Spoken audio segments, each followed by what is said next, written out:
to battle number 4 here. Today I'm going up against Chaos. Empire versus Chaos here. Me playing Empire. Chaos, obviously.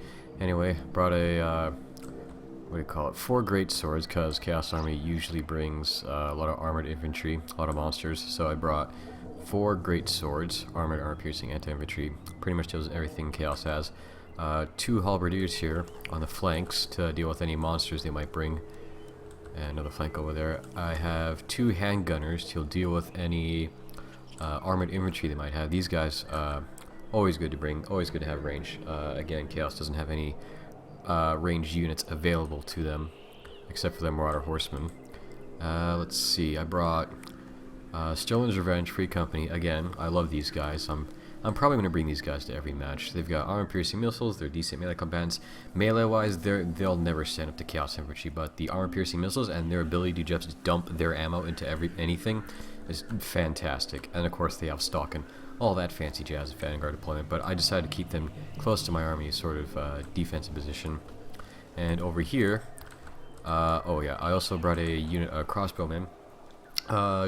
Just to be a deterrent against like manticores and giants, any soft targets the Chaos might bring, like Chaos Spawn or anything like that. I've only brought one of these. The handgunners I expect to do a lot more work. And then back here should be the Demigryph Knights with halberds, armored, armor-piercing, anti-large. Probably the best anti-large cavalry in the game, with the close tie with the Blood Knights. Thing is that, and a lot of people like this unit, but thing is, I generally don't like this unit. I don't know, it's kind of heresy, especially for me, but they got 18 unit models and they cost 1,500, and to me, it's just incredibly expensive, especially so they get taken out by cannons and all sorts of other things super easy. And up here in the front, as sort of my hero in general, I have a General of the Empire, standard, with just the potions to keep him in the fight.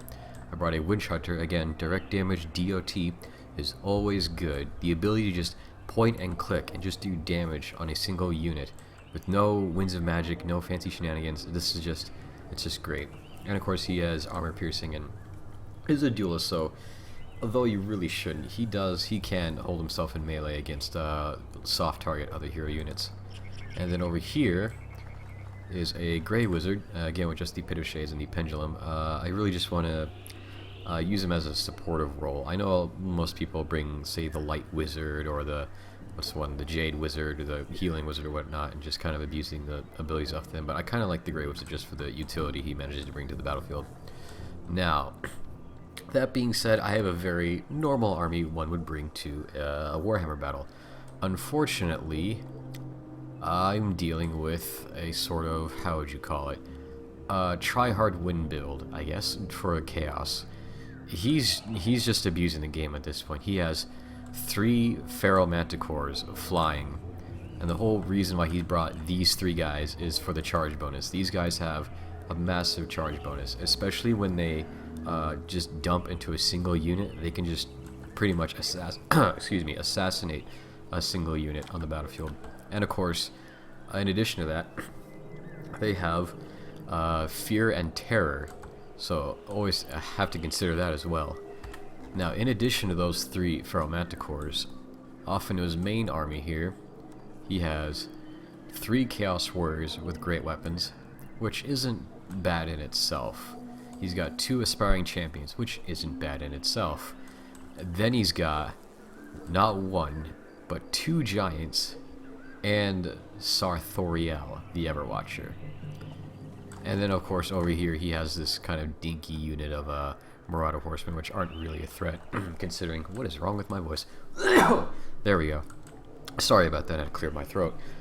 Alright, so why does he bring these units? Why does he have the Feral Manticores? Well, the whole point of this entire build that he has is to do a mass rout, is to terrify my army. The Giants do terrify, Sarthoriel does terrify, the Feral Manticores over here in the distance do terrify. His whole plan is just terrify Mario, which is admittedly a pretty good plan, considering that the main drawback of the Empire is that they do not have, let's play the game here, they do not have any psychological immune to psychology. So this is going to be chore. And he even brought Sarthoriel, which you don't bring Sarthoriel because lore-wise, or what do you call it, magic-wise, because he's the, what do you call it, Lore of Metal, which is pretty bad in this game. The reason why he brought him is just to abuse his charging animation, because his charging animation plows through entire units, and he's just going to use this to displace my entire army. Alright, so over here the Feral Manticores kind of strayed into my, what do you call it, area of influence. So I've got my handgunners and my Stone's Revenge just kind of poking them off, trying to deter them away. I'm going to stay up on this hill right here. This is kind of defensive. It's up here on the hills. I have the forest here trying to dissuade anything. We have a Manticore coming in for a charge. He's managed to spot one of my Stone's Revenge. Watch this. All of that was just because of the Sterlings. That's pretty good value. Alright, so the Manticore comes in, manages to get away. My Halberdiers were protecting my handgunners, which is pretty good in this situation. Like, especially with his kind of... It's a mix between a soft army and a hard army, with the armored infantry and the soft, relatively soft Manticores and the Giants out there. I kind of have to have a mix of handgunners and crossbowmen. So at this point, we're just setting up here, kind of testing the waters. This Demigryph Knights here, I really want to keep alive because they're practically the only things in the battlefield that can deal with the Chaos Feral Manticores and the Giants effectively, because these Halberdiers, although they do have anti-large and armor piercing, they don't have immune to psychology, and that's just a major detriment to the what do you call it, Empire in general. They just can't deal with it. The only units that are kind of immune to it are the Demigryph Knights. I believe each and every other single unit doesn't have immune to psychology. What do these guys do? The Stone's Revenge does? Are you serious? Well, what do you know? Looks like these guys can stand up to Crypt Horrors and all that shenanigans. Jeez. Man, I love these guys. God, you guys are getting paid well. I will say that. Right, so over here, Chaos Army's moving into position here, getting ready to charge. I have my Witch Hunter kind of deployed out here just because I want to try and get an early accusation on Sothoriel. Because the more accusations I'm able to do in a battle, the more damage overall I can do to Sothoriel. His Manticores are kind of back here, just trying to stay away from my units here. His one Feral Manticore is already at half health. So I'm still kind of, what do you call it, aware of those Feral Manticores. Over here, Marauder Horsemen coming in for kind of testing the waters. I suppose they want to get my Witch Hunter, but they get shredded by their crossbowmen and handgunners. And seeing that kind of charge, I kind of pull my Witch Hunter back just because I don't want to charge down. Alright, so here comes the main charge here. And this is kind of the only thing. Here we have a Pit of Shades that I kind of just want to use to stop his army. And surprisingly, it does a very good job. It manages to stop the middle part of his army here. Like, no other spell in the game can do this except for the net spells, but this Pit of Shades does damage over time as well. So there's the first accusation on Sothoriel. Sothoriel being a hero unit can't use potions, so that's kind of to my favor. And here are the Great Swords going into Chaos with Chaos Wars with great weapons. They're going to trade very well with each other. It's going to be an attrition match. Alright, here's a Lore of Metal spell going off. Sothoriel charging across my lines already. I've got my Great Swords committed. Halberdiers being committed to the Giant. I've got my Demigryph Knights coming in from the side. I'm trying to get, what do you call it, a good side charge on Sothoriel and the Giant if it breaks through.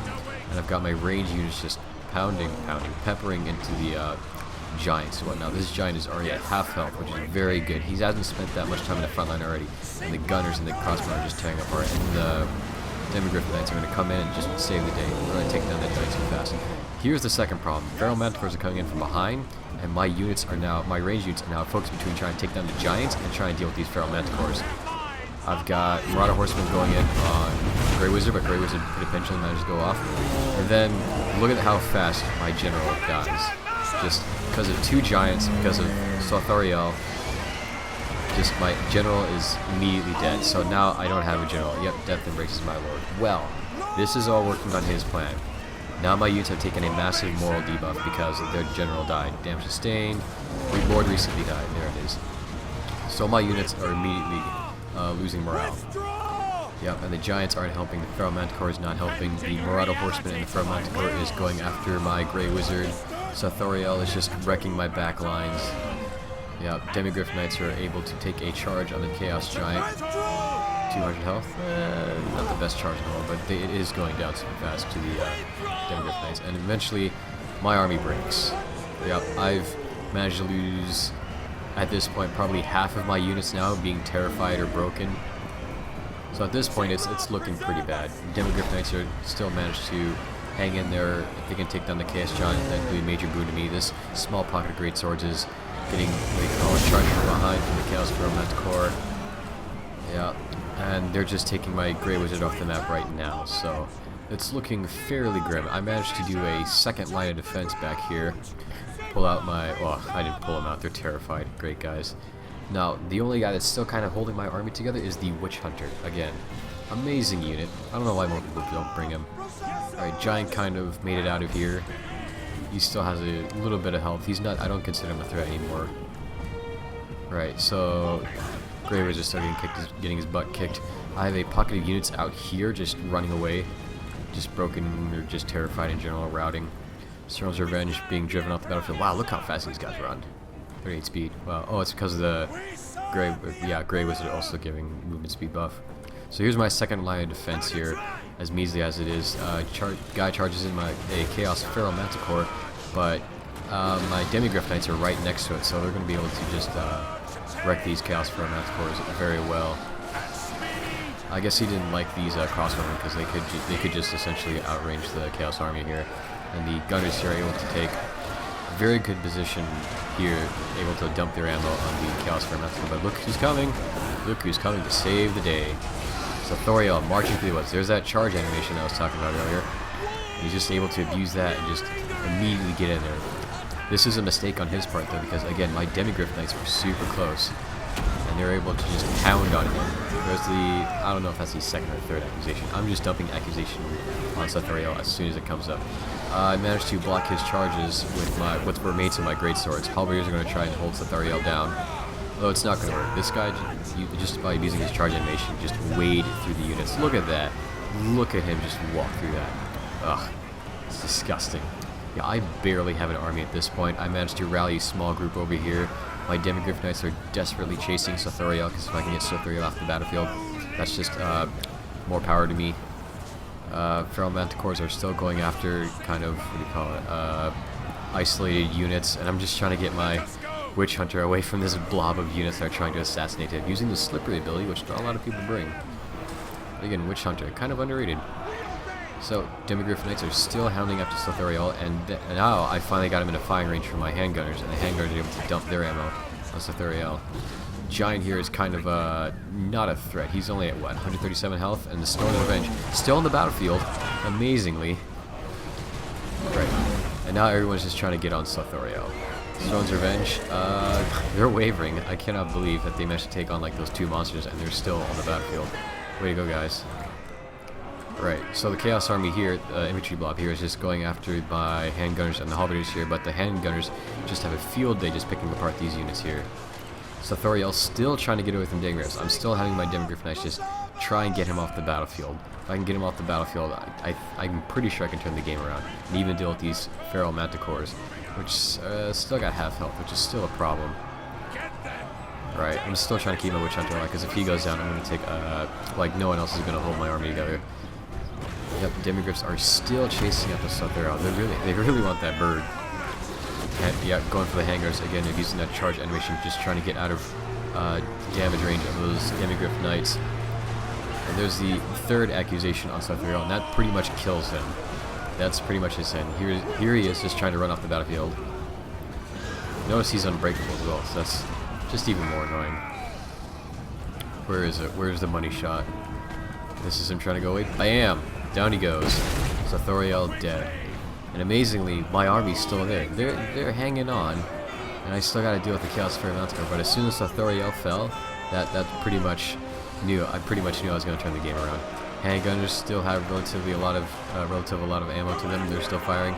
Got a Chaos Feral Manticore coming in on the Halberdiers. Halberdiers are a very defensive unit. They're going to be able to withstand them, but they're going to break because of the Terror 5 the Manticores have. The Manticore going after the handgunners. Really don't like him. Look at this. Look at the Demigryph Knights. There are, what, 5 unit models left of them, and they're still in the battle. They're still fighting. So, well, I really underestimate the Demigryph Knights. I generally just don't bring them because they're just so expensive, but this just kind of proves their worth to me. And there goes the Chaos Feral Manticores. I got Demigryph Knights taking on a Marauder Horseman charge. Marauder Horsemen are definitely going to break, yeah, especially against Halberders that are braced. That's pretty much the game. Well, oh, don't save that replay. End the replay. There we go. So, I would say I got fairly lucky against this build. Like, if I didn't bring the Witch Hunter, if I didn't have the Stone's Revenge, I only had a single unit of Halberders, which, Demigryph Knights, which are, it's okay. Especially against this build with the 3 Chaos Feral Manticores and 2 Giants and Sothoriel. I think I got off pretty lucky, actually. The Sterlins, they didn't get a lot of kills, but again, having the ability to just dump all their ammo on a single opponent is just fantastic. It immediately melts them. Having a direct damage DOT spell on just any single unit without tapping into your Winds of Magic, again, very good. So yeah, that was game 4. Hope you enjoyed it. I'll see you guys next time.